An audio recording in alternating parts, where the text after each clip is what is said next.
Welcome back with a smiling face.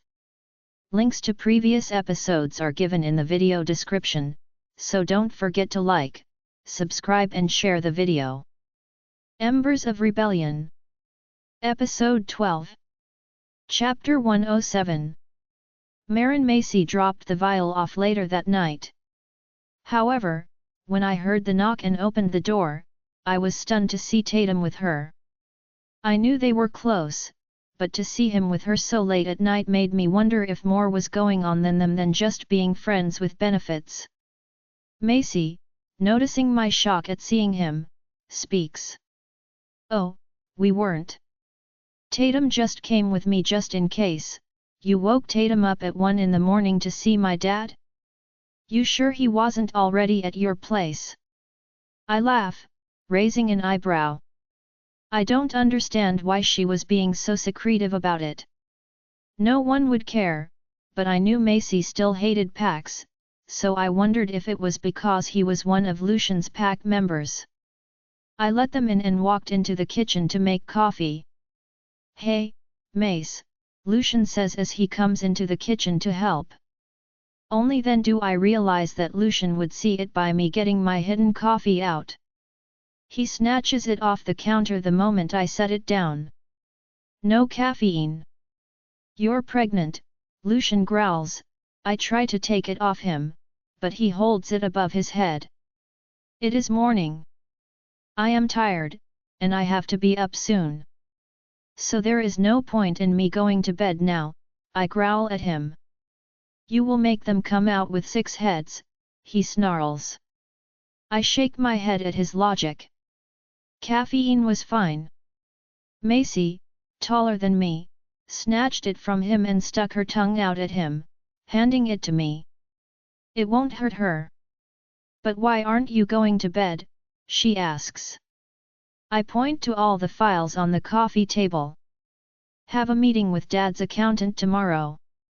I'm going over everything first to figure out," I tell her, and she sighs. "Make me one, I can help. Don't you have to get home to Taylor?" I ask. Mum has her," Tatum says, and I look at him and smirk before eyeing Macy, and her face heats. "Just friends, huh? But his mum now has Taylor." I ask, knowing Macy didn't trust anyone with Taylor other than her own mother, brother, Zoe, and I. "Oh, for God's sake, babe. Just tell her already," Tatum says with a shake of his head. I look at Macy expectantly. "Nothing. There is nothing to tell at all. Crystal is just babysitting because I had dinner with his mother," Macy says, and Tatum growls. "Macy is moving in with me. Mum had Taylor for a sleepover while I moved all her crap. I filled a trailer with toys." "Toys?" Tatum says, shaking his head. "I swear if there is a troll or smurf toy on this earth Taylor doesn't have, I will eat my left kidney. Crazy the amount of toys that girl has," he growls. Macy rolls her eyes at him. "We could use a break so we can move the rest tomorrow," Tatum says. "Sounds good, and she doesn't have that many toys," Macy says, with a sigh. "That trailer we fitted an entire living room and bedroom, Macy. She has too many toys. My house only has 3 bedrooms. 1 room will be just for all of her toys." I snicker at their quarrel. Yet I knew Macy spoiled the crap out of Taylor. I did the same with Valerian, although he never asked for anything. However, when he did, he always got it. It was the same with Zoe. After the hotel kicked off, we made up for lost time, so I understood it. For so long, we scraped coins to make ends meet, and often that meant no toys and buying only the staples.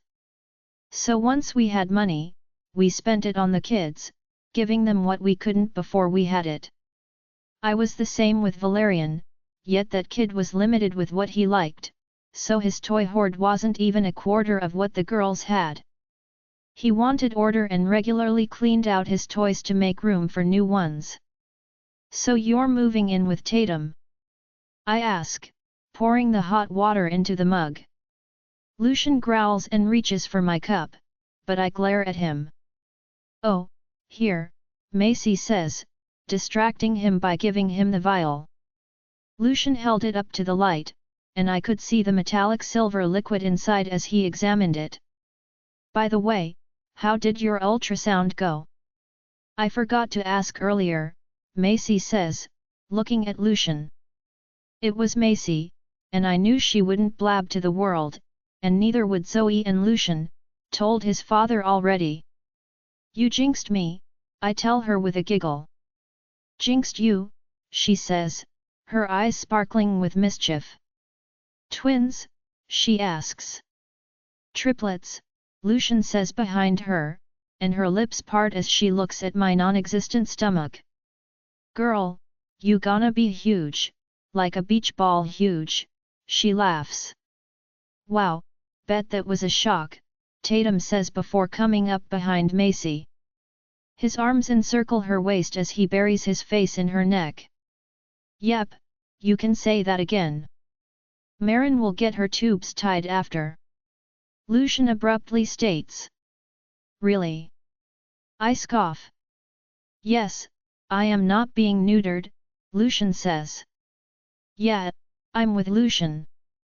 No man wants someone cutting into their junk, Tatum agrees. But someone should cut into mine, I retort. They will already have to. How many triplets have you heard of being born vaginally? Lucian asks, and I think, he had a point, but why do I have to get it done? Nope, if I'm carrying them, you can sacrifice. You caused it, I tell him, sipping my coffee. No way, he growls. Why? Macy demands, just as outraged.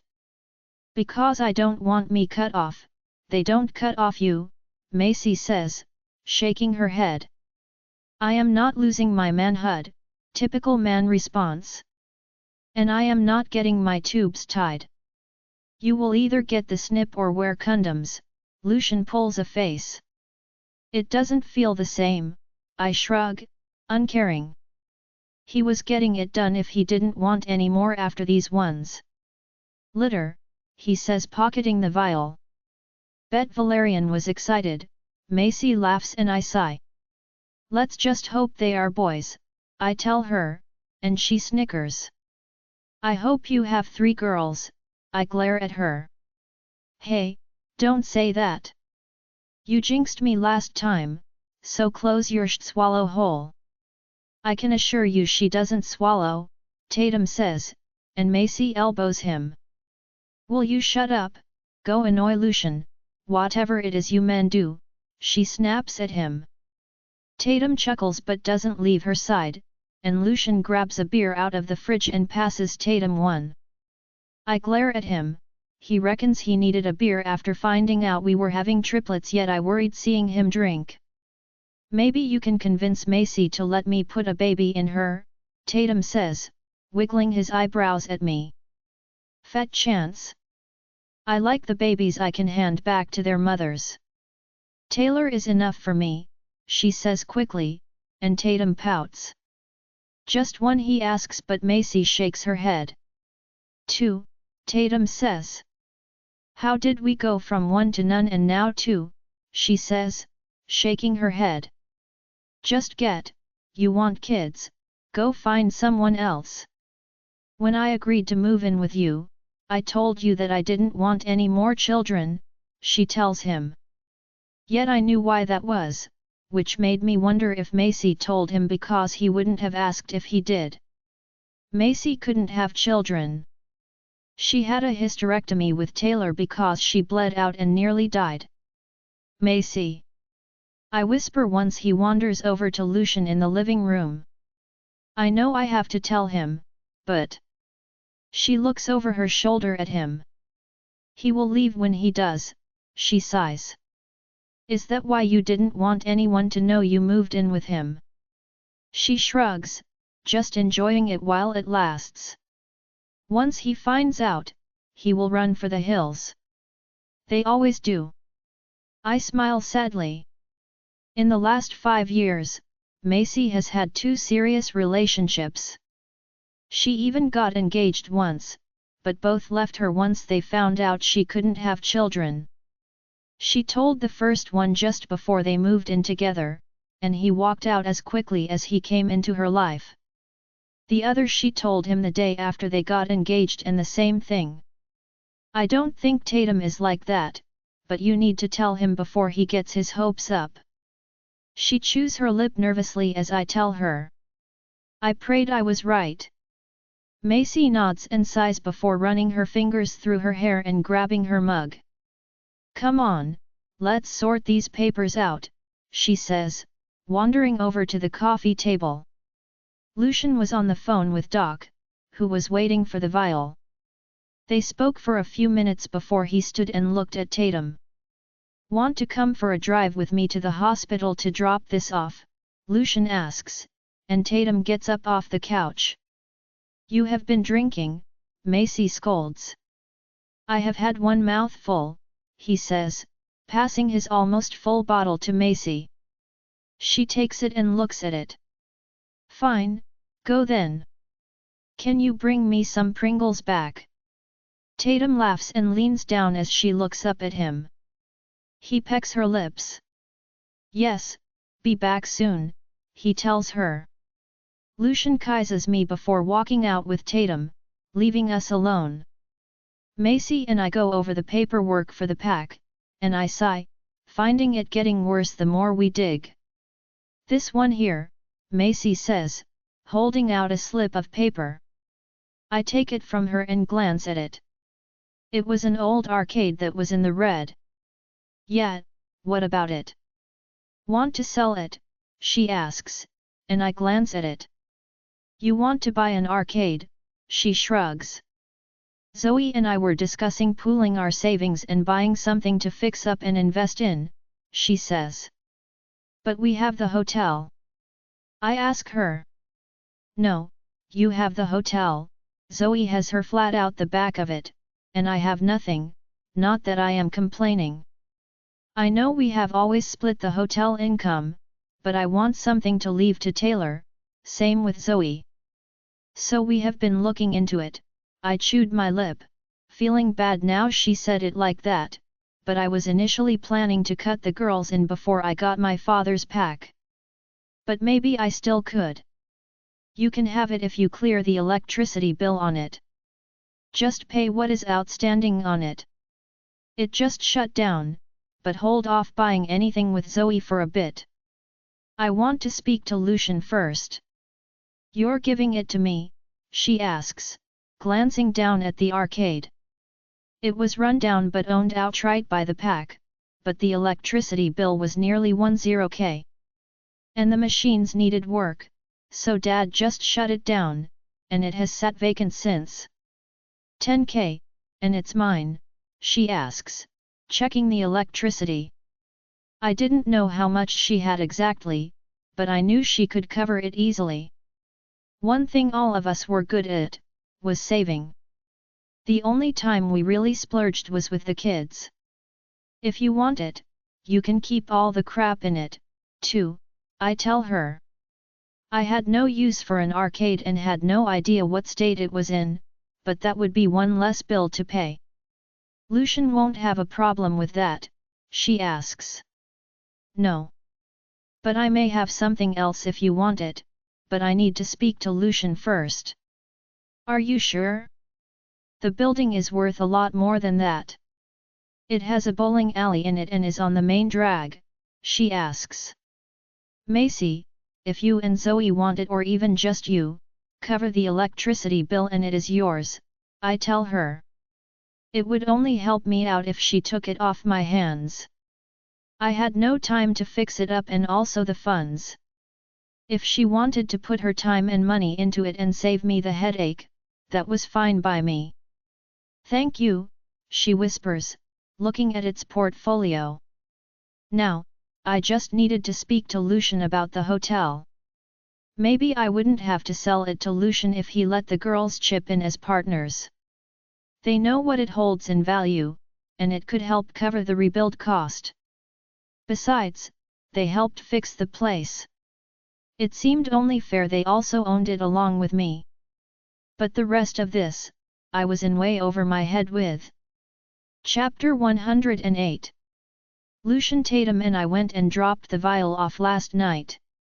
Doc split it into samples before sending it off to the labs, and this morning I was taking Marin to the accountant, deciding after last night I didn't want her on her own anywhere.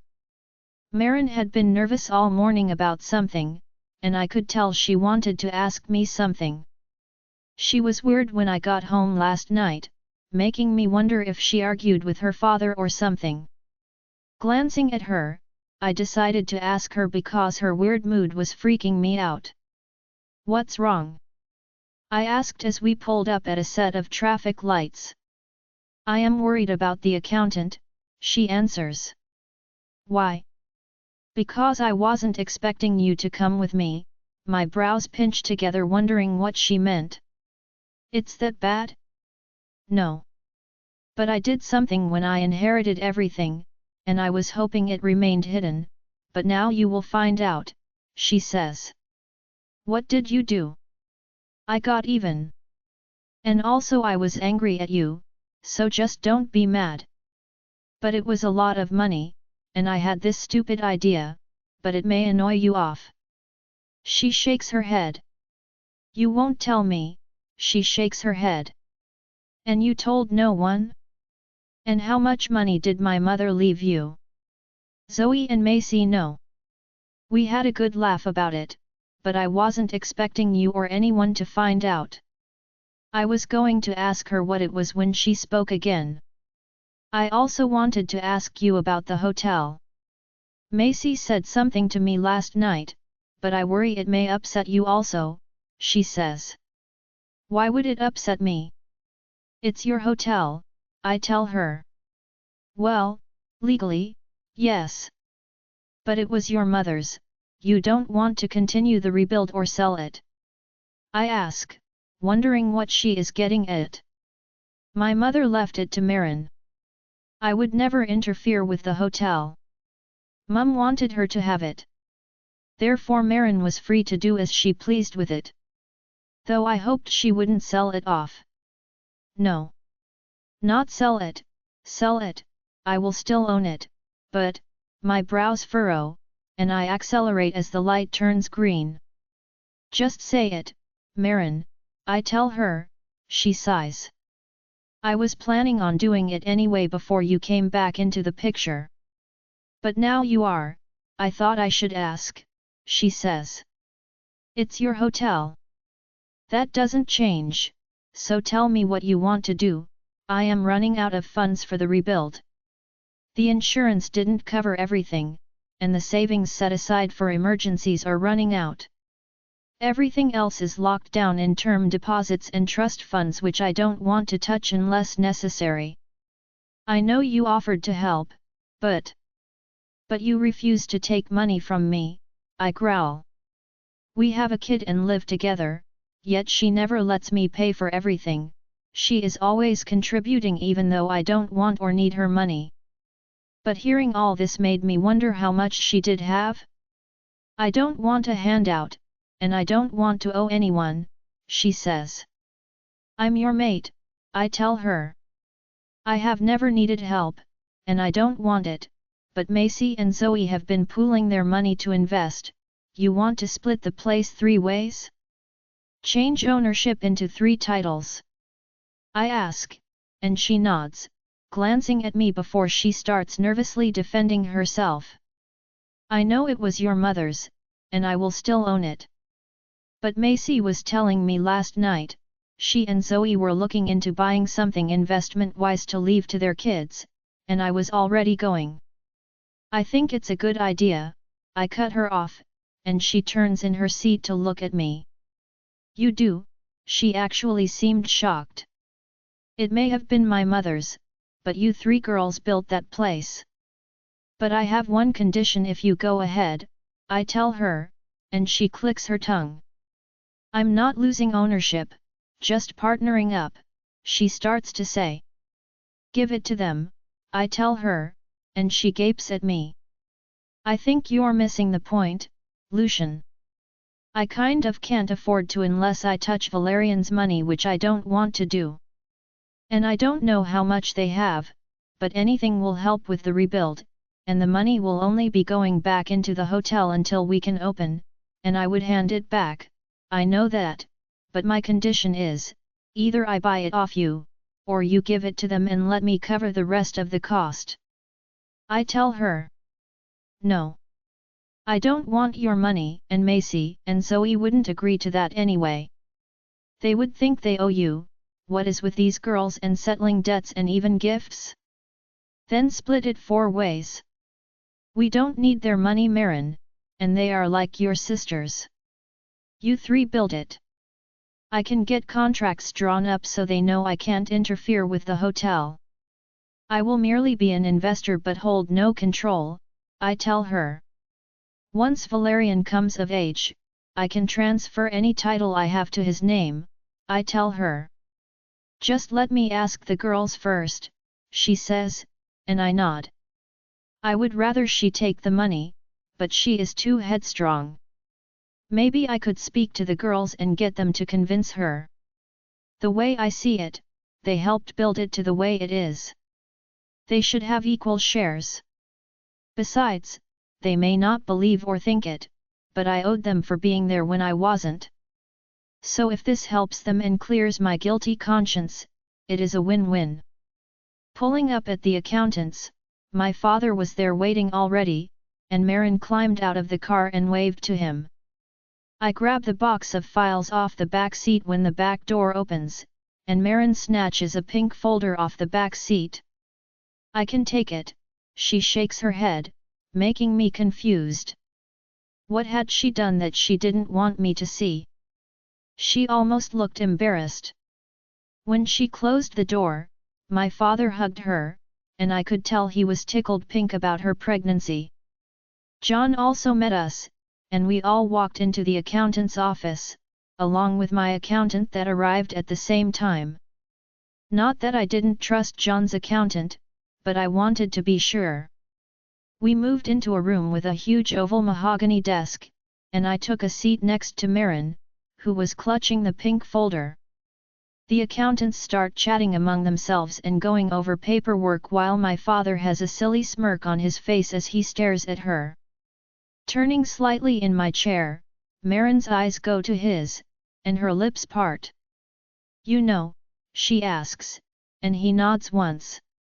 Honestly, it is something Valerie would have done, he chuckles, and the room falls silent as everyone looks between my father and Marin. The door swings open, and Marin shrinks down in her seat as her accountant walks in. Joseph, my father says in acknowledgement. My eyes narrow at my father and Joseph smiles and sits next to Marin. He squeezes her hand. I had no idea who he was, but she said he would be here. Joseph, this Lucian, Marin says, and he nods. Nice to meet you. Your mother was a wonderful woman, he says. You knew my mother? Yes. I was her lawyer. Marin kept me on after she passed, he says, and I swallow, trying to figure out what was going on. All the accountants talk, trying to find the best approach to deal with Alpha John's pack, which was now technically mine and Marin's. But Marin didn't want to take control off him completely, which shocked me. Instead, her father would be running things. You still want me to run the pack? John asks. Yes. Your Nightshade pack, I have my hotel and Luna stuff. You know the pack, I may be their alpha now, but it's still your home, what's the catch? John asks. For starters, no GG. And you don't handle finances. Joseph will. And you answer to Lucian now, she says, and my eyebrows raise. The room falls silent, and you can hear a pin drop. It was so quiet. Everyone looks at John, waiting to see what he says. Our packs have been rivals for decades, and I didn't expect him to agree.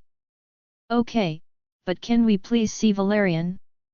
Claire has been asking every day, and Marin won't bring him to see us unless you say so, John tells me, and Marin looks at me. I know she was trying to make up for not telling me of the pregnancy by letting me decide that, but I knew she secretly wanted her parents in her life. Despite having their differences, she still loved them. Marin was just no longer a child and had no problem cutting people out of her life now. She didn't have time for the BT. You want this? I ask her, and she nods. Lucian, they are her parents, Dad mind links. I sigh and nod. Fine. But, if he doesn't want anything to do with you, you won't force a relationship with my son or our babies, I tell him, and he nods and lets out a breath. Wait. Babies. As in more than one. John blurts, and I pale. We were trying to keep that on the down low for now. Yes, Dad. I am having triplets, Marin admits. John gapes at her before regathering himself like he was doing the math in his head on the diaper changes.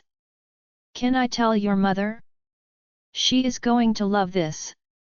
More grandbabies, she will be so excited, John says, seemingly quite happy about this information. Yes. Yes. I agree to your terms, John says, and I raise an eyebrow at his enthusiasm when my father mind links me again. He probably saw the look on my face. I was about to demand the reason for his sudden change of heart toward his daughter. Lucian, leave it, Dad says. What?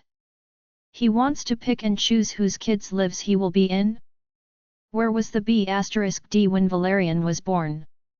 I tell my father, watching John. No. I get it. Dad says. Get what? I snapped through the link. Marin looks over at me, probably feeling my sudden anger. He is trying to make up for his mistakes. He can't go back in time to fix things with his daughter, but he can with your kids. Just like I am doing with you and Marin. That is what I get, Lucian. You don't have to trust him straight off, but let him. Marin is a smart girl. She isn't someone that will let someone hurt her twice, Dad says when I feel Marin squeeze my hand under the table. I nod to my father, and he turns his attention back to the accountants. Dad brought a few of the businesses himself to get rid of the debts, those he thought would be suitable investments. A heap was going to be put up for sale, but Marin made it clear they were not to be PAC bought and would sell to PAC members or even sold to any of the rogues. Yet that still left the debt to Nixon and also a backlog of debt from PAC loans. Some I would sort out, but John really buried the PAC deep and was stupid enough to take out loans from human banks that were out of state, which would be the biggest issue. You should have enough to cover those debts if you sell the land off without touching the trust fund, Joseph whispers to her. My father snickers to himself, and Marin glances at me nervously. What trust fund? And what land? She owns the hotel and its land. She was a rogue. She couldn't have purchased land within the city, only inherited it, I ask, confused. Rogues didn't own in this city once the PACs took over. So my mother wouldn't have been able to purchase once the PACs moved into the city and put the laws in place. Correct. Marin couldn't buy more land within the city. And the trust fund is Valerian's. Half the money your mother gave her is in that trust, Marin set it aside for him. Everything else went on the land she brought and into the hotel, Joseph says, and now everyone in the room was looking at her. Joseph wore the same smirk my father had, and Marin looked like she wanted to run from the room. I was mad at you, she said, looking at her father. Okay, now I was intrigued. Spill. What have you done? I ask her, but she presses her lips in a line. It is actually pretty funny. Checkmate, Dad laughs. It is kind of funny. Well, Macy, Zoe, and I thought it was anyway, Marin laughs. Okay, can someone tell me what is going on? I ask, and John also leans forward, but my father is the one that answers. Since she was rogue, she couldn't purchase within city limits, he says. I know that, I tell my father. Nothing says she couldn't purchase the land outside of the city, Dad laughs. John and I look at each other. I own all the forsaken lands, she chuckles, and Dad laughs. You what? I asked. Remember when we initially were all looking for a treaty agreement, and we're looking at purchasing outside the city limits to start mining by the mountains? Dad asks. Yes. None of the packs could purchase the land. The Werewolf Council said it was a forsaken habitat.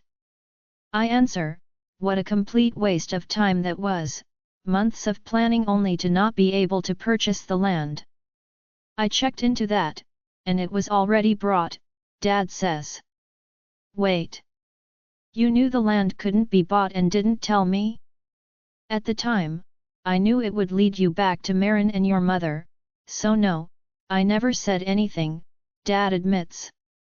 So you own all the vacant land at the back of my pack to the mountains? I ask her, and she snickers. No, she answers. She owns all the land outside the city borders, behind every pack, Joseph laughs. Wait, how much land is that? I asked. Enough to build an entire city on. Your mother was a very wealthy woman. Before her father started selling it off, they owned nearly all the state, and Marin brought a sizable chunk back, Dad laughs. But why would you want all the land? John asks her. So no one could grow their packs, I grit out, and Marin laughs. Not one of the packs could extend their border limits because I owned it.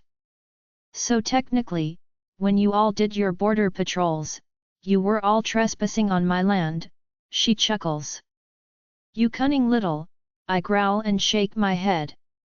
As I said, I was angry. So I purchased all the vacant land outside the city, spanning all around the city limits.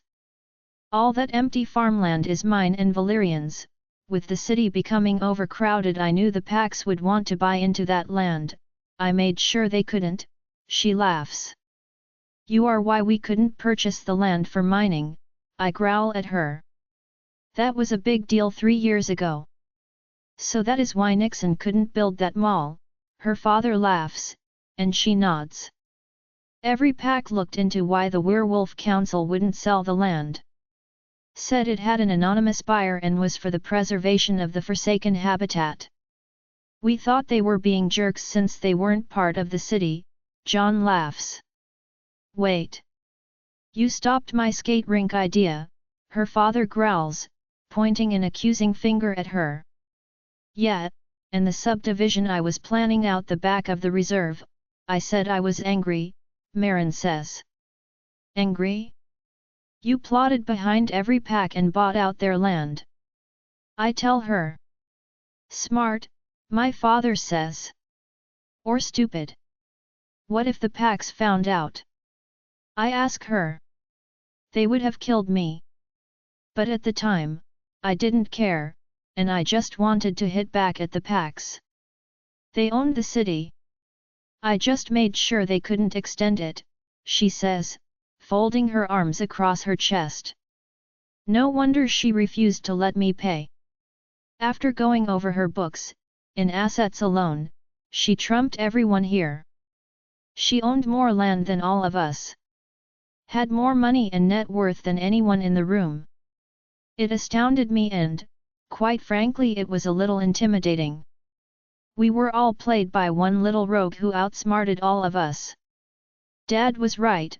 Checkmate. She had us all and not one of us knew it. Chapter 109. Marin. 2 weeks later. Marin, wake up. You're late again, Lucian says, shaking me out of my deep sleep. A growl escapes, and I tug my pillow over my head. He growls, ripping the heavy drapes open and flooding the room with light that seared my eyeballs from their sockets. Marin up! Lucian growls, ripping the blanket off me. My eyes felt like sandpaper, and I was so exhausted. No matter how early I went to bed, I always woke up feeling like crap, and it didn't help that he watched me like a schthok. And wouldn't allow me any coffee, making me question if that was an addiction. I usually had 2 before I even did the school run, and now no caffeine has resulted in me becoming a zombie. No, leave me, I whined. Valerian was 10 minutes late yesterday and today. The tantrum I just dealt with was insane. Now up! You were supposed to do the school runs the last 2 days, and on both days, he couldn't wake you, and I had to come home. I'm tired, I told him, reaching blindly for the blanket that he tugged away. Up, he says, slapping my backside and earning a growl. Why? I whined. Because it is time to get up, he snaps. Time for you to get up. I don't have to be anywhere, I growl. It was my day off. I wanted to sleep. Lucian growls and storms out of the room, and I snuggle beneath my blanket when I wrinkle my nose at the smell of coffee. The smell I couldn't stand sent me running for the bathroom, but, did I miss the taste and the energy buzz? The scent grew more potent, and I growled as his scent wafted in from behind me and the pungent aroma of caffeine goodness. I swear if you made that just to make me get up to puke, I would provide the vasectomy myself, I snarl before I gasp, my throat burning. It was such an odd reaction to the one thing I loved. Once I threw up, I was good to drink it. Just the initial smell always got to me. Flushing the toilet, I quickly rinsed my mouth while glaring at him in the mirror as I watched him take a sip. He was pushing my limits. I snarled as I stood up while he smiled tauntingly. Ah, be nice, I may let you drink it, he says. Hand the coffee over, hun, or I feel this mining deal may not go through, I tell him. I hear the owner is a real BH without her morning coffee, and his smile falls. Maybe him knowing now would play to my advantage. When I brought it, I knew if the Pax knew, they would hunt me down and probably kill me, but with Lucian and my dad behind me, no one would dare touch me now. You can't blackmail me, and that was my land you brought, Lucian tells me. No claims, therefore, no man's land and now my land, I tell him, putting my hands on my hips. I still can't believe you did that, and you nearly started a war between me and Slasher Pack Alpha. I reach for the mug, but he pulls his hand away. That land would make a nice protected reserve, I muse, folding my arms across my chest. He glares at me before catching his eyebrow at me and not taking his eyes from mine while sipping the coffee. I purse my lips. Maybe I might sell the land right out the back of your territory. Slater, I heard, was looking to extend. I am sure he would offer a good amount for the spot right at the back. Do you know where I am talking about? Where your pack house is, I told him. You wouldn't dare. Then you would get yourself in trouble, he says and smirks. It was kind of the intention when I brought it, you know, to cause trouble, and I hear it was quite the headache for the Blood Alpha, I tell him, and he clicks his tongue. Fine, 1 coffee, 1 Marin. And once that jar is gone now more, it should last you a while, he says. The whole jar? I ask excitedly, and he nods. Deal, he asks, holding out his hand. 2 a day. I retort. 1, he says. 3. 1. 3, and you have a deal, I tell him, and he growls. 2 then, he says, and I smile, shake his hand, and he gives me the cup. I take it excitedly and have a sip before it comes spraying out my mouth as I spit it back in the cup. Lucian laughs. What, Lucian? That is not coffee, I snarl. We had a deal, he laughs. And you shook on it, yes, a deal for coffee. Not whatever the heck that is. Decoff, he says, and I growl. Well, I know never to let you go over a contract. Always verify what you're making a deal on, Luna, Lucian laughs. I pull a face at him and flip him the finger behind his back as he walks out. I get dressed, pouting about my coffee fix that was not coffee. Once dressed, I texted Zoe and Macy to see what they were doing since the hotel was under renovations. We had so much spare time on our hands, and it was like the moment we stopped working, all of us crashed and burned. Working 7 days a week for months on end, you don't realize how tired you become until you have one day off. The girls agreed to meet up with me for lunch, and before I knew it, I was driving over to the hotel to check everything was remaining on schedule while Lucian told me he was going to see his father, who was meeting him at the homeless shelter. Everything seemed to be happening so fast, but it was a drama-free day which I liked.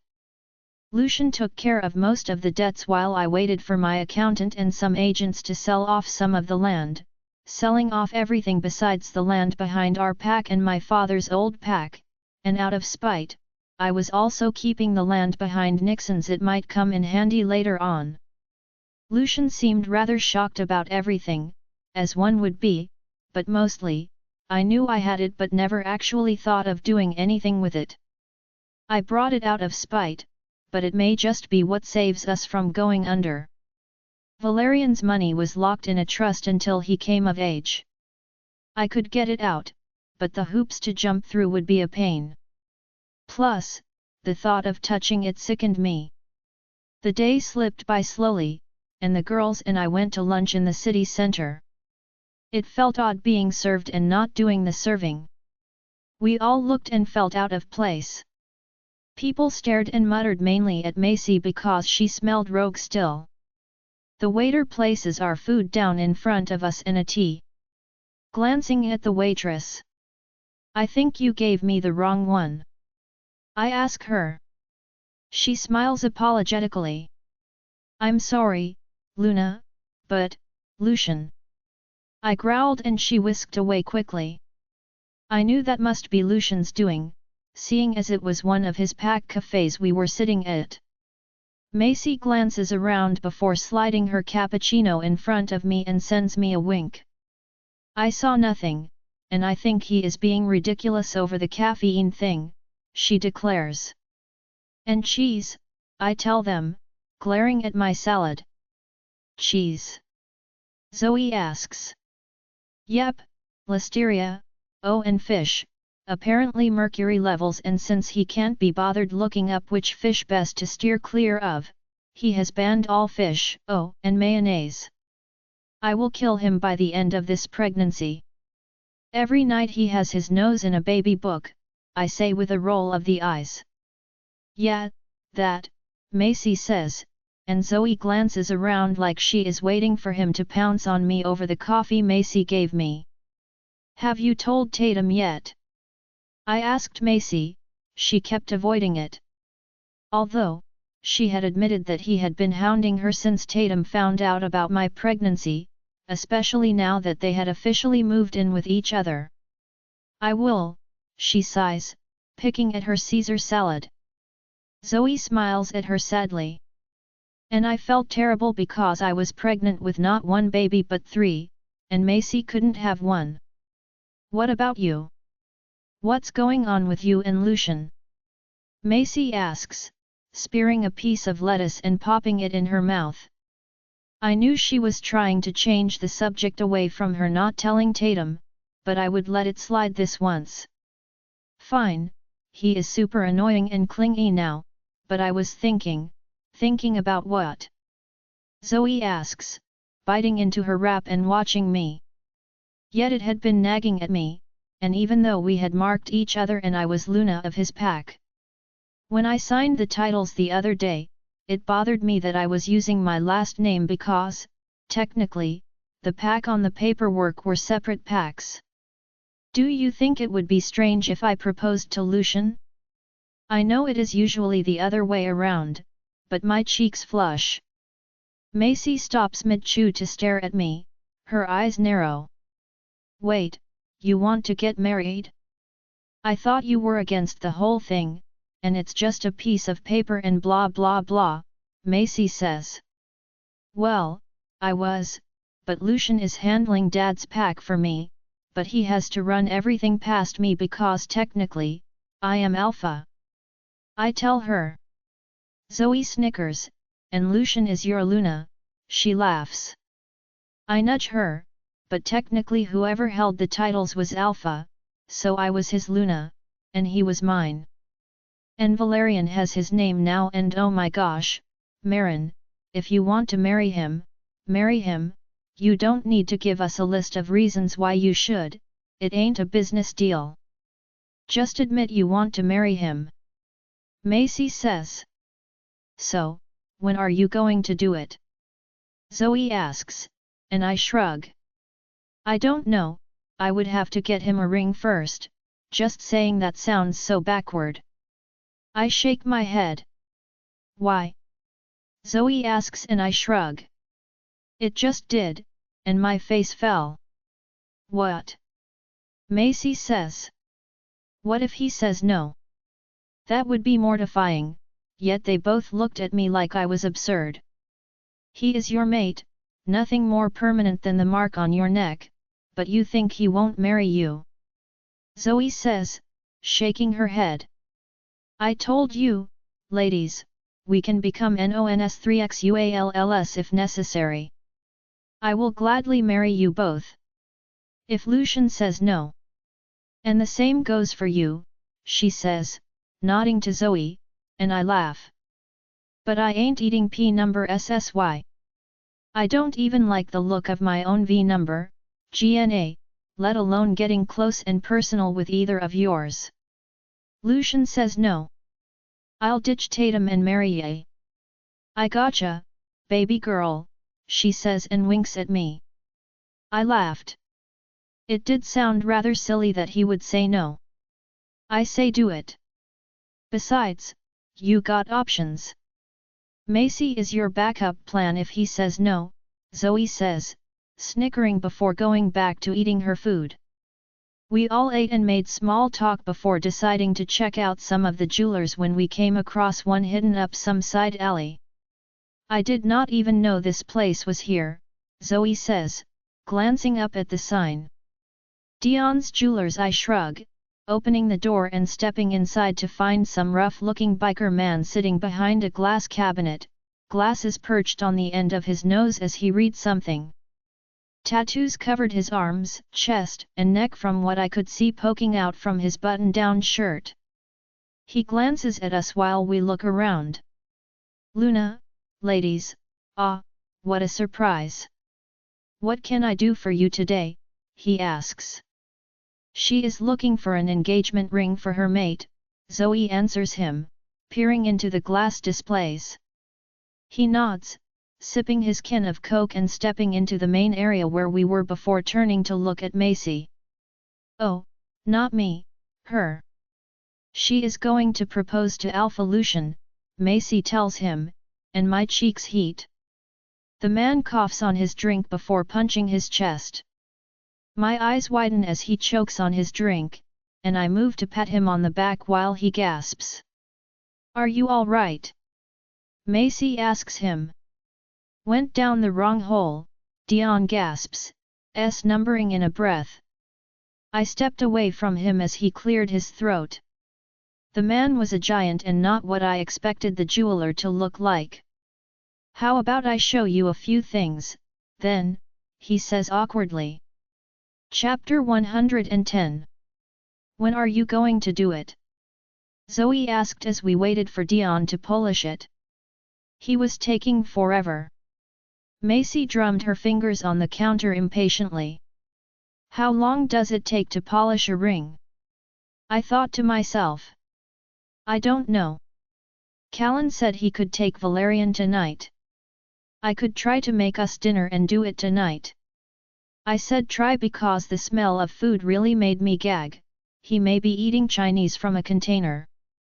How romantic, not? Although, I should probably buy Chinese after I dropped Valerian off at Callan's because the more I thought about it, the less it seemed possible I was going to be cooking. Yeah, do it tonight before you chicken out, and I will tell Tatum, Macy says, peering through the door out the back of the jewelers. Really? You're going to tell him? I ask. Macy sighs but nods her head. Yes. Well, if you have the guts to propose, I should woman up and tell him, she says. So much going on today, so exciting. Zoe gushes. Exciting? I am about to possibly ruin my relationship while she gets married. Macy says, nodding toward me. Tatum won't leave you over something you can't control, Zoe says, and I agree. He didn't seem the sort to run just because he couldn't have kids. He loved Macy. We'll see, but I am about to jump this counter and polish the thing myself, Macy growled. Callan was all right with taking him at short notice. I can take him for the night if you want me to. Zoe offers. No, he seemed excited, I tell her. What did you tell him? Macy asks. Told him I wanted to have dinner with Lucian, I shrug. Dion finally returns, and he looks extremely sweaty and nervous. Are you okay? I asked him. Yeah, just not feeling well, Luna. Ah well, then that is our cue to leave before you give us whatever you got, Macy growls stepping back from him like he has the plague. Dion chuckles, handing me the small jewelry bag and my receipt. Thanks, I tell him before we all leave. We had to race to the school because that took way longer than we thought.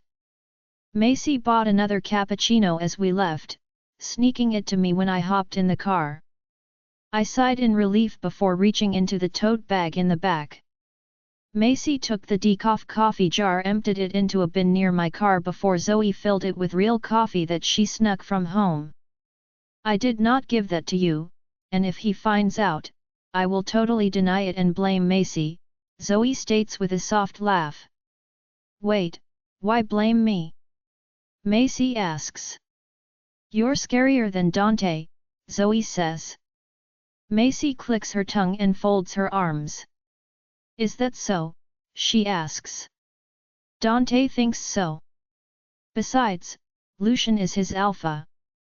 I can't get him into trouble, Zoe tells her. Oh, I see. Choosing over your sister. I will remember that, Macy tells her. No, I am not. I just know you would protect me better than Dante, Zoe says, batting her lashes at Macy. Yeah. Whatever you say, Macy says. He won't know, it is the same jar, and I'm a werewolf, not a human, and Doc said caffeine has no effects on babies, I growled, twisting the jar lid back on. I placed it back in my tote bag before we said our brief goodbyes, and I followed the girls to the school. We waited out the front of the school for the bell to ring, leaning against the brick wall out front. Geez, my hands are sweaty, I am so nervous, Macy says. Yeah, I feel a little nauseous myself. Should I get down on one knee? I have no idea what I am going to say, I admit. I say go all alpha and toss it at him and say we are getting married, Zoe says aggressively. Gosh, calm down, Mighty Mouse, why so aggressive? Macy says. Channel your inner alpha female, Zoe states, and I raise an eyebrow at her. She is an alpha female, Zoe, Macy laughs. I guess you're right, so yeah. Do that. Why not? They mark away without asking. Just shove it on his finger and say pick a date. Yeah, don't listen to her, but I probably wouldn't get down on one knee. I just couldn't picture that, Macy says with a shudder. You two are not making me feel any better, but what will you say to Tatum? I ask Macy. No idea, but I will wait until Taylor is in bed, then I will bring it up. Want me to take her? Zoe asks. Really? That would be good. Then I can try to tell him. No. I will tell him at dinner. He is always in a good mood at dinner time. I would be too if my future mate was a chef, Zoe says. Fill in, chef. I am not a chef, but yet. I am a pretty good cook, if I do say so myself, Macy says. Make him that creme brulee he likes, that will soften the topic, Zoe tells her. I don't know. She groans, but yes, I will make him something nice, but Tatum really wants more kids. It will be fine, Macy, I tell her. She bites her lip nervously, and I had never seen her so anxious about telling someone something. Macy had no filter, and at times her words could be brutal, so to see her so nervous told me she really liked Tatum. The kids came racing out when the bell rang, and Macy made arrangements with Zoe to drop Taylor off to her, and I buckled Valerian in. Ring me if you need me, I tell Macy, and she nods. Good luck, Zoe calls to both of us. And I will see you at 4:30 p.m. Mace, Zoe calls out. Macy waves to her and nods once before climbing in her own car with Taylor. Jumping in the driver's seat, I headed home and got a bag ready for Valerian, and packed him some clothes for the night. However, when I got to Callan's, he didn't seem to want me to leave. He kept wanting to show me stuff and talk. Man, could he talk the leg off an iron pot. I tried to remind him I was going to cook Lucian dinner tonight, but still, he insisted I stay.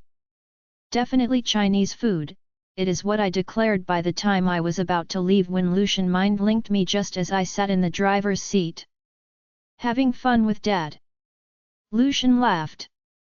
Did you set me up? I asked him, and he laughed through the link. Yep, Dad said you were dropping Valerian over and were going to make me dinner? Well, it looks like Chinese now. It's almost dinner time already, I say with a sigh. Good thing I organized dinner then, Lucian says.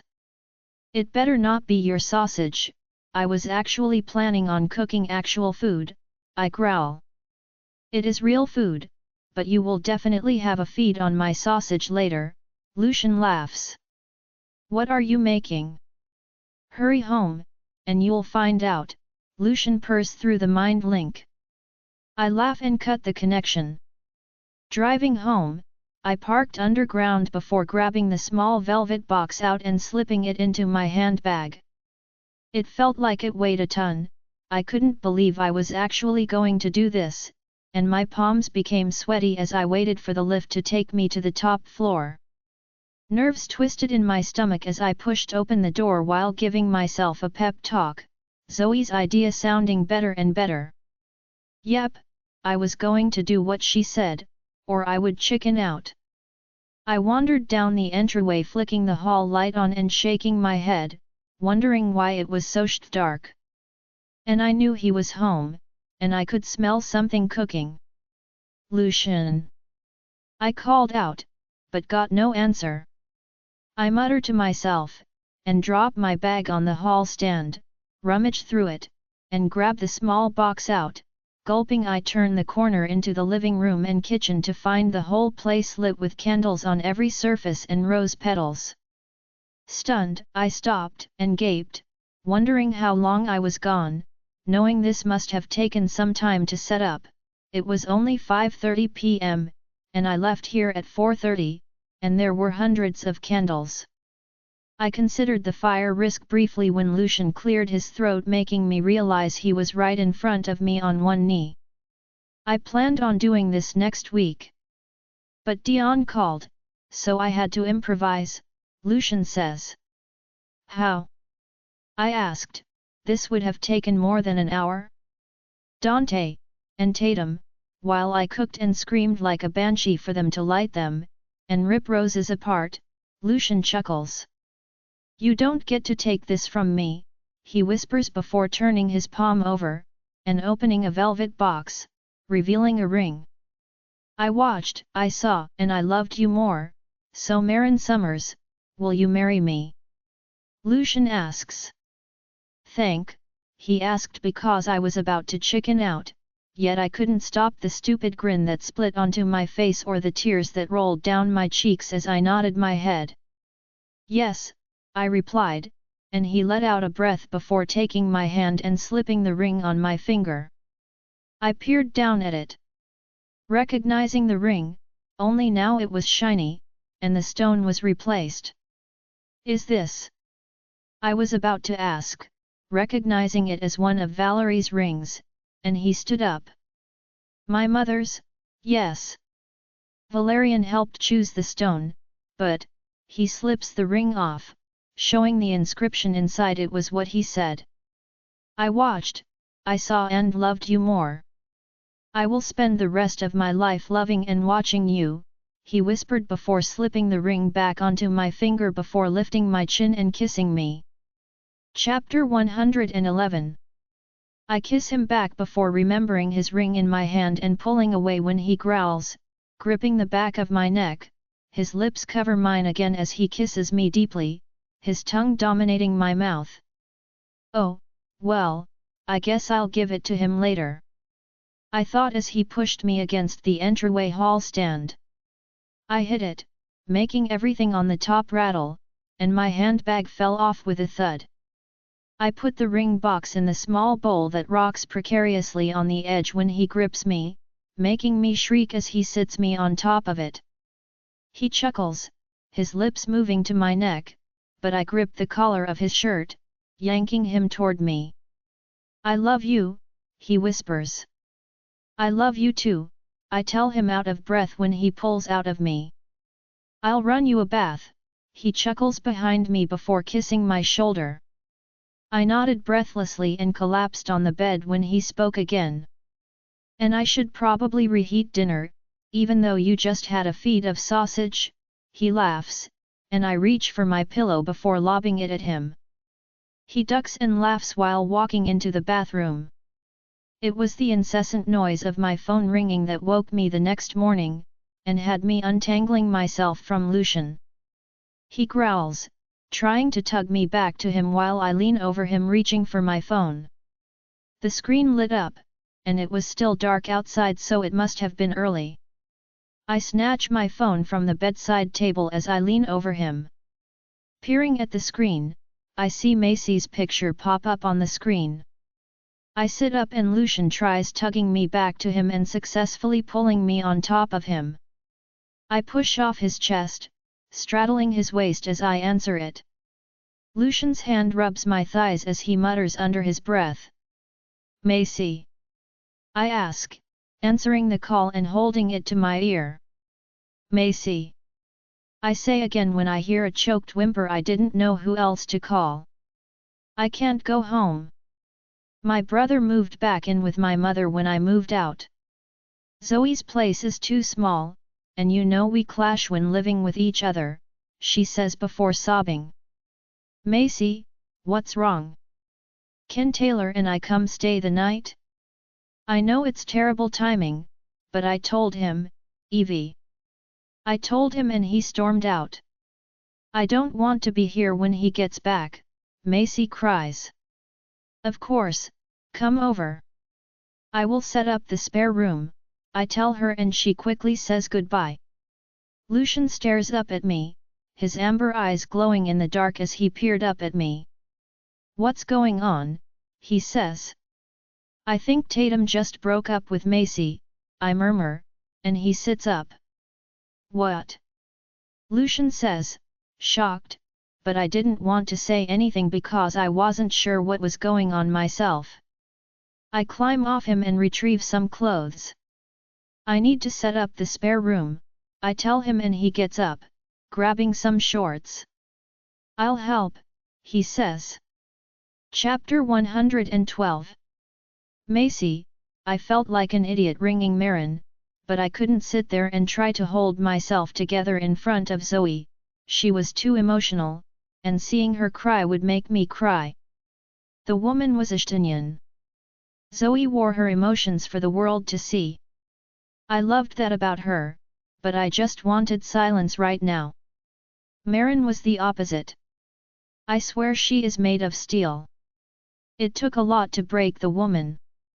Marin was our rock. She was the glue that held us all together. She never judged, questioned, and was just there when you needed her, no matter what. So that is why I chose her. I would have gone home to Mum, but even she wasn't an option. She would blame me, and rightfully so. Mum loved Tatum, and so did Taylor. Now Tatum was just another person ripped away from her right as she got used to them, another way I had failed her. Taylor was at Zoe's, and I was going to go over and pick her up, but I decided against it as I climbed into my car. I felt terrible knowing I was ruining her night, yet I knew Tatum would come home eventually, and I couldn't face him. I just hoped he only needed time to get himself together. I should have known better. Werewolf men are all the same. They want heirs, something I couldn't provide. Was it too much to ask for somebody to want me and not what I could give them? My phone vibrates as I am about to pull out of the driveway. I stop, and my hands are racing to dig it out of my handbag shakily. Tatum's name pops up. It is only a text message, and I open it. Tatum, can you leave the back door open? I have lost my keys. Macy, I'm still home, I haven't left. Tatum, I will grab some clothes tomorrow while you're at work. Macy, want me to drop some clothes over to you? Where are you? Tatum, no, and I am at Creed's place. I don't want to see you right now. Just leave me be. You and Taylor can stay there until we figure something else out. Macy, I'll leave my keys in the mailbox for you. I am not staying in your house while you sleep on your friend's couch. I replied before tossing my phone back into my bag. It rings. I ignore it. I don't want a handout, and I am not living in a house that belongs to someone who wants nothing to do with me. Turning my car off, I twist the house key off before heading inside. I grab one of the moving boxes from the shed and load up some of Taylor's toys that I know she won't go without before grabbing her school clothes and my work uniforms, and our documentation. The rest I will organize to pick up later. If not, I'll just dip into my savings to replace it. I knew how this worked. It wasn't the first time I let myself get my hopes up. Once I had my bag packed and a box under my arms full of Taylor's stuff, I flicked off the lights and locked the door. Dropping the key in the mailbox before popping the trunk. I drop everything in before climbing into my car. Drove to Marin's, angry with myself. If I had told him from the start, I could have avoided all this. We would still be perfect strangers that FKED once on a desk. How it should have remained. Yet as I pulled up at Lucian's and Marin's place, I couldn't bring myself to get out of the car. My mind was plagued with what I would tell Taylor. She really likes Tatum, and he was good to her and the first real father figure she had. Her own father was a dropkick. Taylor's father, Preston, beat me when I told him I was pregnant. He hoped I would lose her. I was warned by my mother not to get involved with him. My mother was right. He was no good. Mum then patched me up, and we waited to see if I would miscarry. But my girl was a fighter. My next encounter with Preston was at the shopping center when I was with Valerie. I lost sight of Valerie as I wandered down an aisle with Taylor. Yet the panic I felt when he walked into the same aisle with his pregnant sister nearly made my heart stop. Preston looked into the pram and snarled when he realized he didn't successfully abort his own child.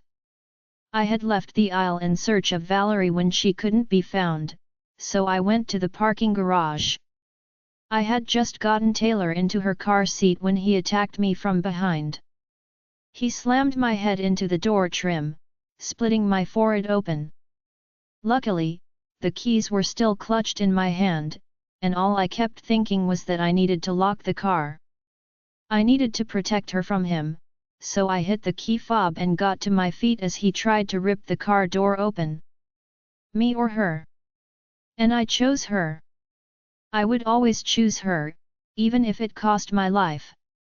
That's what being a parent is. You give your last breath so they can take another. I was a rogue, and Preston was Slasher Pax Gamma's son. His reputation was on the line, and Taylor could destroy it. So I did the only thing I could at the time. I hit the speed dial on my phone, which was Valerie's number. I then dropped the phone while he smashed the windows, trying to get to her. Until Valerie could get to her, I needed to keep him distracted. And that's what I did. Taylor was screaming her head off in the car, but I just kept thinking I couldn't let him touch her, so I kept getting back up. So, as he reached through the driver's seat window to unlock her door, I picked up a broken piece of glass and plunged it into his neck. Valerie came out moments later, frantic with a bat she had stolen on her way out that she grabbed from one of the display stands. Yet it was too late. Preston was bleeding out at my feet, and I was looking at prison time. Or so I thought. Valerie had grabbed my arms and shook me because all I could do was stare at his body, choking and gasping for air as he stared at me helplessly. "You didn't kill him," Valerie said to me. I remember staring at her when she raised the bat and hit him in the head. Once, twice, thrice. I did. "Now get in the car while I clean this up," she said. However, I couldn't function, and she ended up putting me in the car, and she made a call. At the time, I was in too much shock for it to register who she called, yet he came. "Get home. I will take care of it," Callan told her, and that was the end. Callan took the rap and said it was self-defense. The camera footage miraculously disappeared, and it was splashed over every newspaper about how Slasher Pax Gamma's son attacked the Blood Alpha's father. Only 4 people really knew what happened. Valerie, Callan, and Marin, and myself, because when Valerie brought me back to the hotel, she rang Marin to help clean me up. After that, we never spoke of it again. Yet today, I still have the bat Valerie gave me. After that, she put me in self-defense classes and watched Taylor for me while I went to every class, determined not to feel helpless again. Yet right now, as I sat in the car park of Lucien's hotel, one so similar to that place, I was reminded of that helplessness, only this time it was my fault. My phone rang in my bag, and Marin's ringtone played. Reaching over, I grabbed it out and answered it. "Where are you? Did you pick up Taylor?" "No, I didn't want to wake her or Zoe," I answered. "Okay, where are you?" she asked. "In the car park," I admit. I just couldn't be bothered moving and destroying their good night while mine fell apart. So stupid. So stupid. I thought when the phone hung up. I couldn't remember if I said goodbye or not, or if I hung up on her. I felt numb, stuck in memories of men's worst and the one good one. I drove away. The driver's side door opens. "Move over," she says, and I unplug my seatbelt and slide into the passenger seat. She climbs in, starting my car before leaving the underground car park and going to the rooftop car park. She parks up the top and swings her door open. "Get out," she says, walking to the front of the car. She then climbs on the hood and rests her head against the window. Marin, it's freezing. And you're pregnant, I tell her, but she pats the hood, and I roll my eyes. Best warm me up then, she says, and I laugh, climbing up beside her. She wiggles closer, the metal creaking under our weight. Marin rests her head on my shoulder, and I wrap my arms around her. And she asks what happened and I explain, then we watch the sunrise together. Where's Lucian? Dunno. Probably still inside, she says. I'm sorry for ruining your night, N.A., you're good. Lucian knows us girls are a package deal, I laugh because she was right, no one would ever come between us three, we had a sisterhood stronger than any bond. He'll come around, Mace, Marin says. And if he doesn't? I ask. Plan B. And Lucian gets an extra wife, she laughs. I sigh. Marin could always switch a situation. I am dreading telling Taylor, I admit, and she nods. It will be all right. She has you, Zoe, and me. I nod, knowing she is right. We had each other. Always each other. We lay there in silence, watching the colors of the sky change when someone clears their throat. I turn my head to find Lucian holding a blanket and a tray of coffees. Room for one more? Or will we break this rice bubble car? I laugh because we have definitely dented the hood, yet we shimmy over, and he climbs on next to Marin, passing us our coffees, and Marin raises an eyebrow at him. Don't think I don't know that it was Macy or Zoe swapping out the coffee in that jar, he says, kissing her cheek. It was me, I lied for Zoe, and Marin laughed. Lucian clicks his tongue. You three are terrible, but I'll let it slide, he laughs while chucking the blanket over the three of us. Did Evie tell you may have an extra wife? I chuckled, mucking around with him. Really?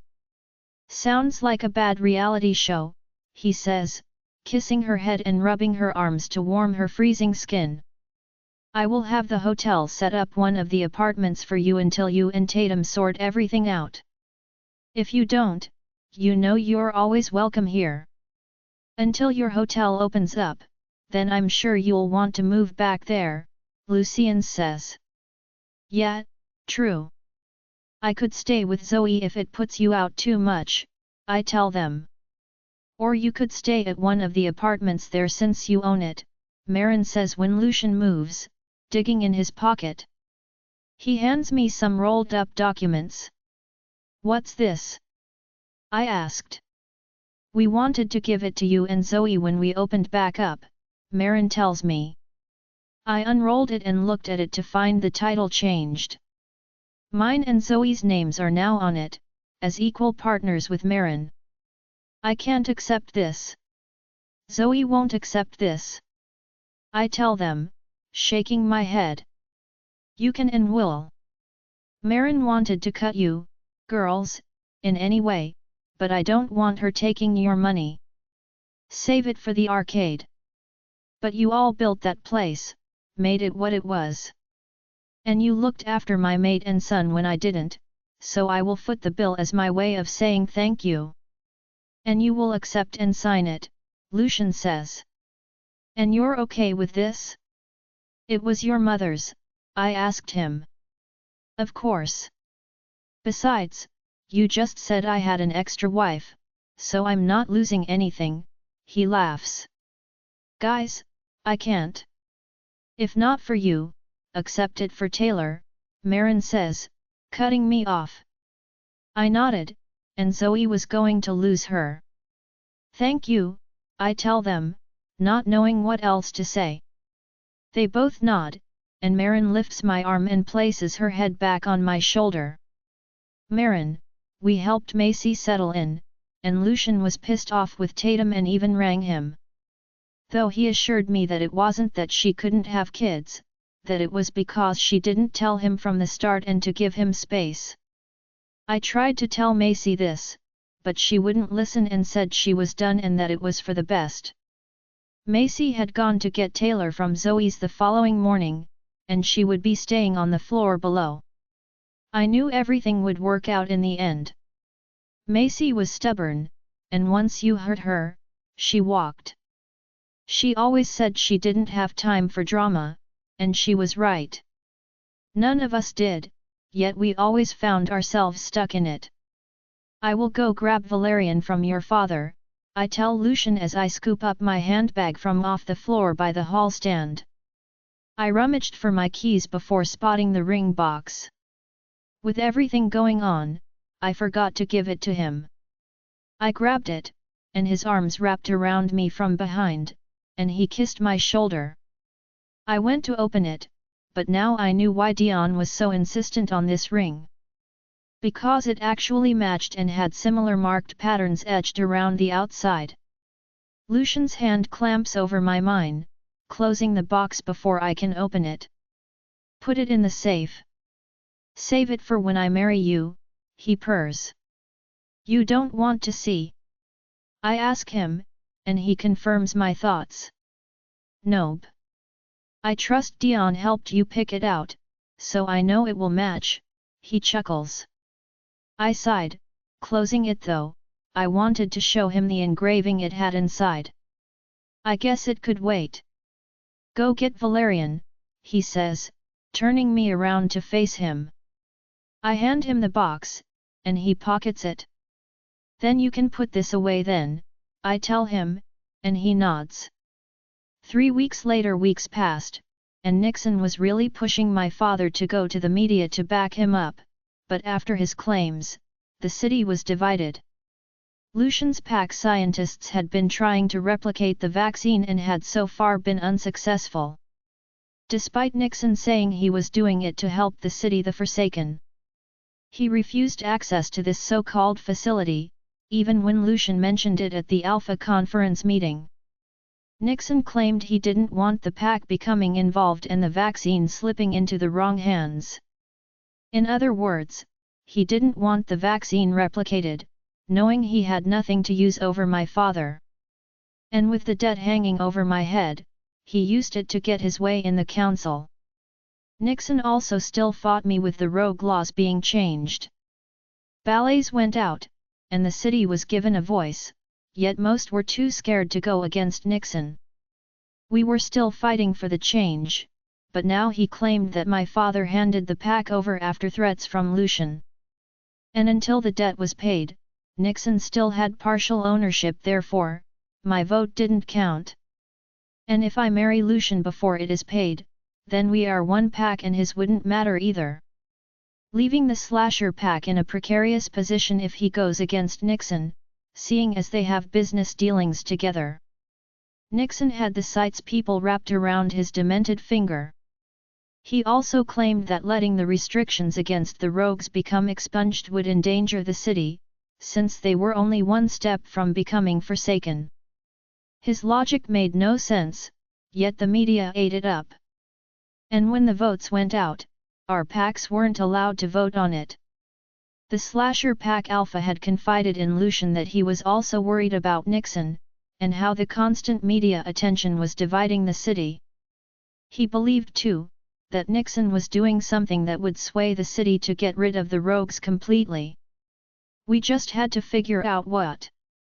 And just to add extra protection to himself, he had reporters with him constantly, so no one could get to him, and his every move was watched. He looked like the city's hero and caused hysteria within the packs, including ours, who had been questioning everything. The rogues were being painted as villains. Nixon claimed that the missing rogues were choosing to turn Forsaken. And that it would only be a matter of time before the rest follow to take down the city. So we were at a standstill.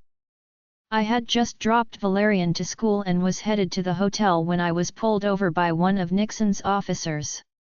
The police sirens went off behind me, and I pulled over. This was becoming a daily thing. And before the officer even reached my car, I wound down my window and held my license and registration. What is it today, Cleo? Bald tires? No, you claimed that yesterday. Tail light? Nah, it can't be that. That was the day before. You're gonna have to be crafty this time. I tell him. And why is that? He asks, peering in the window. He looks in the back at the empty car seat. I'm sure you're running out of bull to find me for, I tell him. This was a waste of time, and it was starting to irritate me. I rest my head back on the headrest. Rubbing my hands over my huge swollen belly, I was only 9 weeks pregnant, but my stomach was already looking quite round. Macy was right. I would be the size of a house. He examines my truck, writing more tickets and passing them to me. I stuff them in the glove box with the rest. Officer Cleo follows me all the way to the hotel, so I drive extra slowly, earning honks from drivers behind him. Pulling in the place was nearly halfway to being finished, and I was excited to open it again. Yet, the bigger I got, the harder it got to move around, and I was constantly hungry and HRNY. Was I HRNY? Poor Lucian had his stamina tested, that's for sure. Pulling in, I spoke with the project manager while waiting for my mother. She rang yesterday asking if she could go baby shopping with me. It was such a bizarre situation for me to see her so supportive of this pregnancy, and I had to keep reminding myself things were different this time around. Yet the same fears remained. Even with Lucian's reassurance, I was constantly waiting to be turfed out and cast away like last time. I knew a lot of it had to do with pregnancy H0 hormones, but my anxiety levels were constantly through the roof. Sleep had become troublesome not only for me but for Lucian. Yet as much as he tried to understand, I knew he didn't get the lock thing. Anxiety made me paranoid, hormones made me overly sensitive to everything, and the stress was getting to me. I was still talking to the manager when I saw my mother's car pull into the parking space beside mine. We were going in her car. I smiled and waved when I saw her. Quickly, I finished my conversation with the project manager before wandering over to her. I climbed into her car, placing my handbag between my feet before placing my belt on while she reached over the back to retrieve something from the back seat. She drops a bag on my lap. I made them something, she tells me, and I open it to find matching yellow crochet booties and beanies. I smiled and thanked her, looking at how small they were. It was hard to imagine Valerian that little again, so they looked so tiny in my hands. We can go baby bunting first if you like, she said, and I nodded. Yes, Lucian said he would meet us for lunch, though, I tell her. Every weekend since, my parents come over on Saturdays for dinner to spend time with Valerian. Valerian, at first, was wary of them.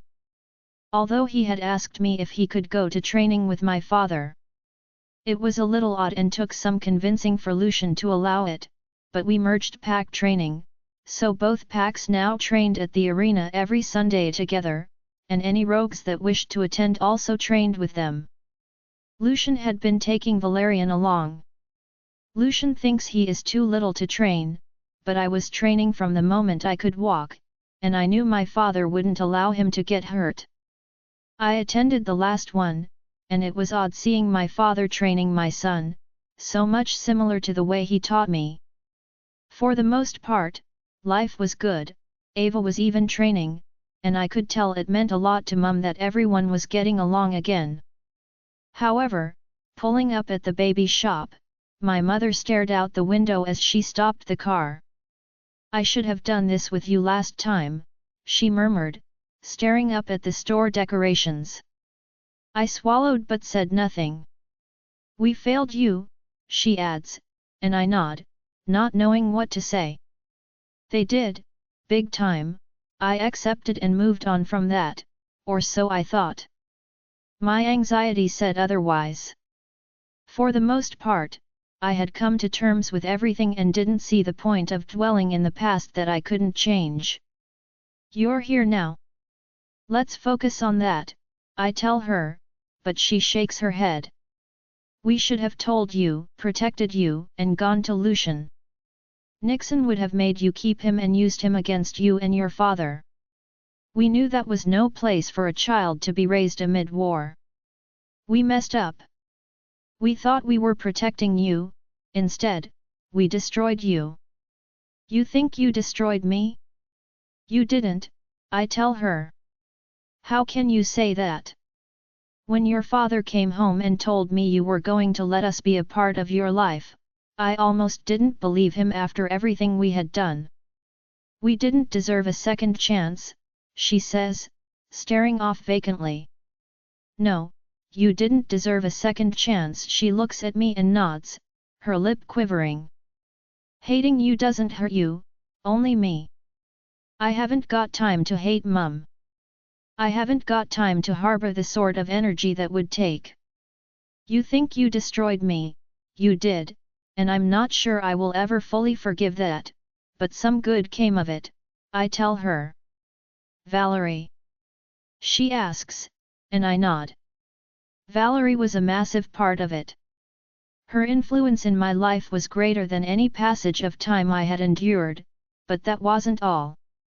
Mum knew Valerie had taken her place in my life, and I wasn't afraid of hurting her feelings by her knowing that. Yes, but also through everything, I found myself. I grew up too soon, but finding my place came with finding my purpose. A purpose that was more than just being the alpha's daughter. I found my identity, who I am, the person I was born to be, and that wasn't in the shadows of another. With that comes acceptance, Mother. I am not some little girl anymore, I am not frightened of the world because I saw it at its worst, lived and endured it, and it didn't break me. It raged an inferno inside me to prove everyone wrong. It showed me I was more than an alpha. Mum chews her lip. They think I hate them, I don't. I hate things they have done, hate the feelings they invoked, but not them. I don't know if I would feel the same if our roles were reversed, she admits. I used to put you and Dad on a pedestal, higher than life. I lived up to that. Then it fell apart. I went from future alpha to rogue, but there was one title that meant more than that, and it was the title of being Valerian's mother. I tell her and she smiles sadly and nods. And I was yours. I always regretted not fighting harder for you. I should have as your mother. We wouldn't be here like this now, wouldn't feel awkward, so I wasn't the only one that felt odd. My family had become strangers to me over the years, but still I loved them. I gained so much more because of it though, and you're here now. So for that, I don't hate you because I found I was more than that title, more than your daughter.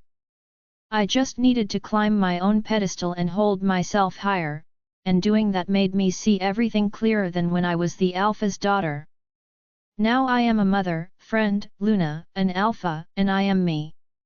So you don't get to claim that you solely destroyed me because I wasn't born yet.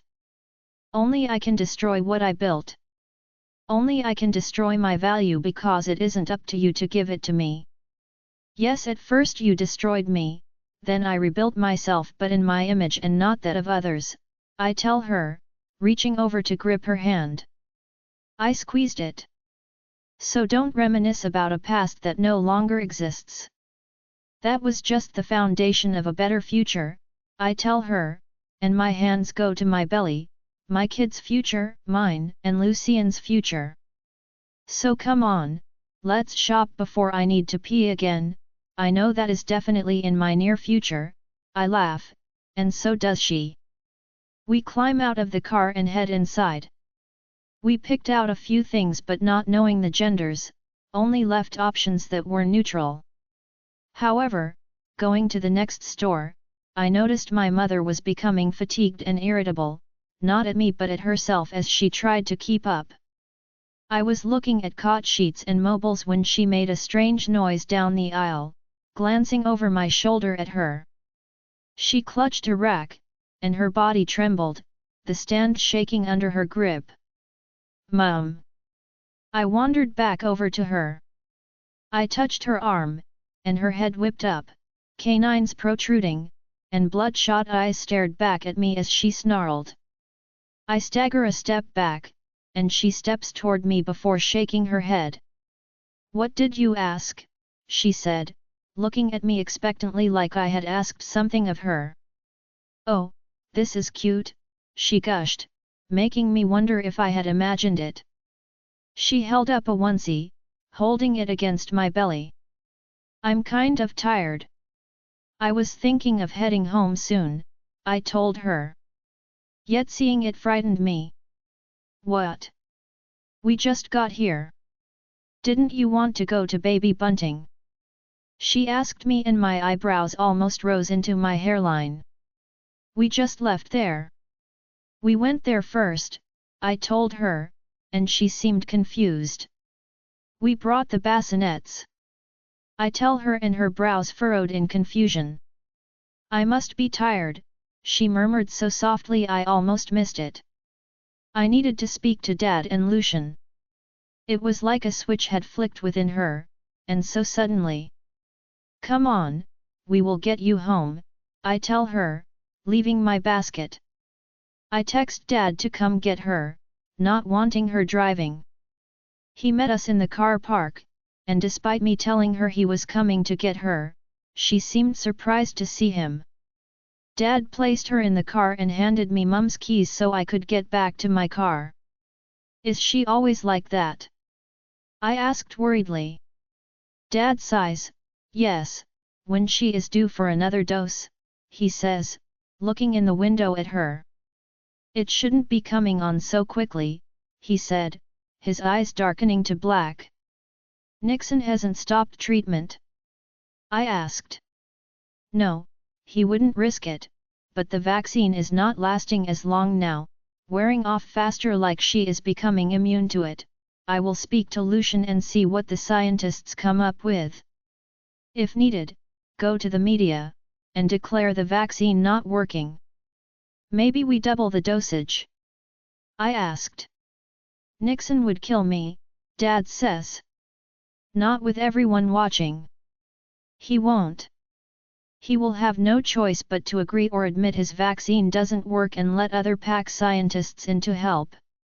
If he does that, he will lose his sponsors from the other cities.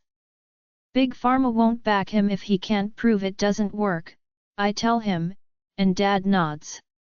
"It will buy us time to find a cure," I tell him. Dad nods before turning to me.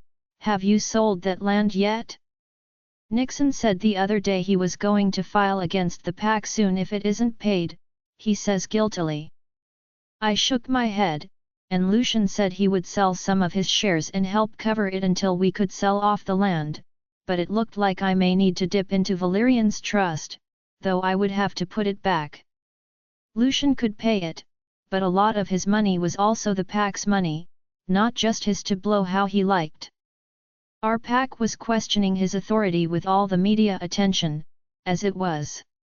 We didn't need tension to rise more.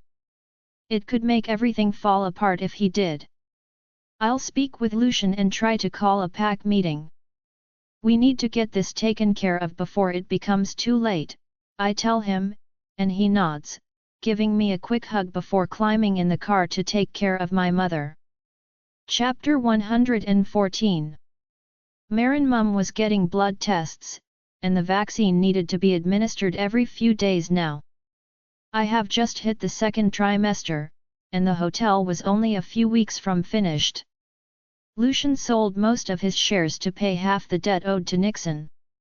Still, Nixon pressed for more, and we had enough.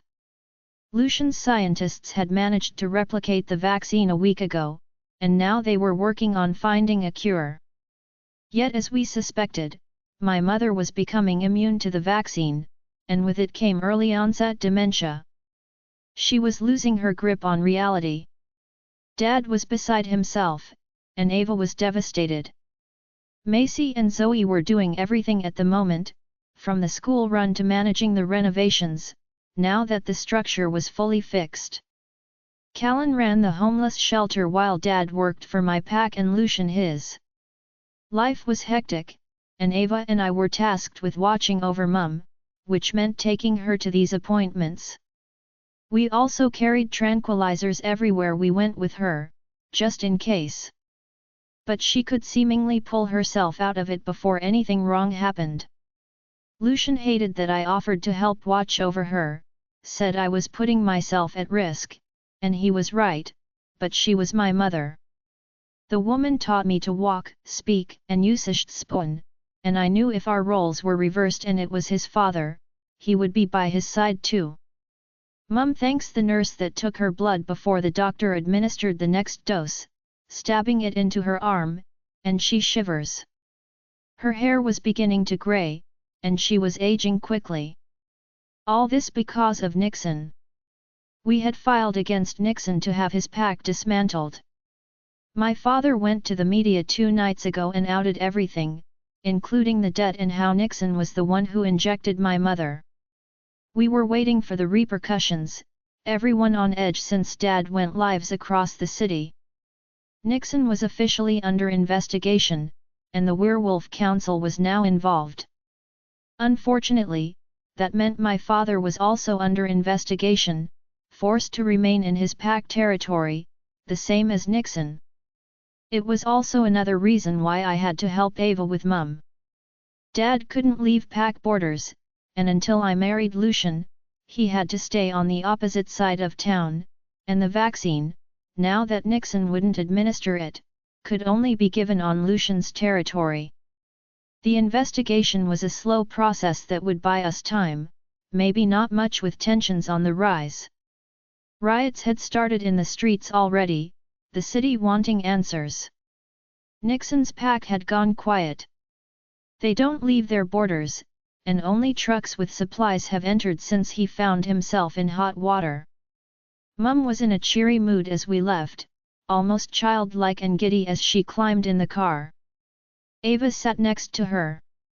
She was deteriorating fast, and the scientists that are working on the cure were working around the clock. More rogues had gone missing, more turning up along the borders as Forsaken, which only amped up Nixon's claims that they were deliberately turning Forsaken to overrun the city. Speculation and theories hung over the entire city like a dark cloud, over whose claims to believe. Clipping my seatbelt, my phone started ringing, and I quickly answered it, seeing Zoe's name pop up on the screen. "Hey, what's up?" I asked. "I need you to pick up the kids for me. We have sprung a leak.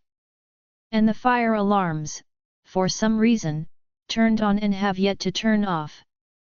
Macy is also locked in the basement because it tripped the locks, and I am currently standing in water to my knees," she sighs. "Great, this is all we needed." This new tech system was becoming a pain. So many sensors and I was second-guessing the whole thing. "Is Macy all right? Is it flooding down there?" "Yeah, she is fine. Currently eating all the chocolate and drinking all the wine. At least we know the basement is waterproof," Zoe laughs. I chuckle. "Bad news, but we would live." "The damage?" "Costly," she answers, and I groan. "Okay, I will grab the kids." I glance at my phone screen to see I had to get them now and curse. I may need to drop Mum home first. I only have 5 seats in this car, and I have Mum and Ava with me, I tell her, which means I would be late when I see Tatum outside walking directly toward us. He must have followed us out. He was on security at the clinic, and he had tried to stop me on the way in but got called away. "Never mind, I have a solution," I tell her hanging up, just as Tatum taps on my window. I push the door open and climb out. "I thought I missed you," he says, tugging on the tie around his neck to loosen it. Nope, still here. And I kinda need to ask you a favor, I tell him. Great. Then maybe you could do me a favor, he asks in return. I knew what he wanted, and we had all been at Macy for weeks about it, but she refused to listen. The woman was stubborn, but this was the first time I had spoken to Tatum. Usually, all messages came through Lucian, to me, to Macy. It was driving me insane. You first, I tell him. Macy has not answered a single call from me. She refuses to speak to me, and I can't even mind link with her since she isn't a pack member. Well, I have a solution to your problem, too, since you are about to solve mine, I chuckle. I'm all ears, he says with a smile. Macy is stuck in the basement, but it has an intercom. Zoe is held up, and I need to get the kids from school, including Taylor. Come with me and help pick them up. I don't really want them in the car with Mum, I whisper, and he glances behind me and nods his head. Now that I can do. I haven't seen Tay in ages. Wait. Will Macy be okay with that? He asks, and I shrug. It was either that or I will be 20 minutes late getting them by the time I drive Mum back home. Well, I am out of options, so she'll get over it, I tell him. You sure? She has no choice. Besides, you should both talk. I am sick of passing notes for you both, I tell him, opening my door. I'll meet you at the school, he says, and I nod. We pulled up out front, and I quickly raced in and got the kids from their classes. Lucian's pack school was under heavy security at the moment. All children were being required to be signed out with the growing missing reports of the rogues. Better to be safe than sorry. Walking back out to the car, my phone rings, and I pull it from my pocket and answer it. My father was on the other end. I am just about to drop her home, I tell him. No, don't. Investigators just showed up. I was ringing to see if you could hang on to her a bit longer. She doesn't do well with strangers in the house, and I currently have 7 with warrants, he tells me. Could anything else go wrong today? I pinch the bridge of my nose in frustration. That's fine. I will figure it out. Why? What happened? He asked. Nothing, I have the kids, is all, she won't hurt them, yet I could hear the worry in his voice. It's fine. Tatum will drop the girls off, and I will ask Callan to get Valerian. Lucian doesn't want Valerian around her when it is only Ava and me since I can't shift, I tell him, and Dad sighs. As soon as they leave, I will send someone to come get her, he replies. Okay, I tell him, hanging up. The kids look up at me, but I shake my head. Walking out of the school. Taylor spots Tatum and squeals, running ahead of me. Hey Tay, he says, scooping her up, and she wraps her arms around his neck before showing him her pasta necklace around hers. She takes it off before wrapping it around his neck. Ah, thanks, he says, pecking her cheek. Are we coming back home soon? She asks, and I know she must be confused. Tatum had been part of her life for months now, only to wake up and not see him again. I'm working on it. And I am hoping to see your mother this afternoon, he says before looking at me. I only have 2 car seats in the car. Her old one and my sister's daughter's one. On it. Ava calls out from where she was leaning on the car smoking. I give her a disapproving look and she rolls her eyes, tossing it and pulling Valerian's car seat from out of Lucian's car I was driving. We spent a few minutes anchoring it before buckling the kids in. Change of plans. Mum is staying with me for a few more hours, so can you swing by my place before you drop the girls off? Ava texted Zoe on the way over to tell her you were dropping the kids over. She also assured me that Macy was still locked in the basement. I chuckle, knowing it had been fixed, and Zoe was just keeping her locked in there. Tatum says. Yeah, well, she thinks you left because she can't have kids, I tell him. Well, if she would let me explain, that wasn't the reason I left, he says while shaking his head. Then why did you leave? Ava asks, her tone coming off the defensive. He looked back in the windows, ensuring the kids weren't listening. Macy said she never wanted kids. She made that clear. I thought I could change her mind. And then she told me, and I felt a little angry that she didn't tell me. But more because I had been bugging her about kids for weeks. He groaned. I even went and bought baby stuff. I wondered why she got so angry and tossed it out.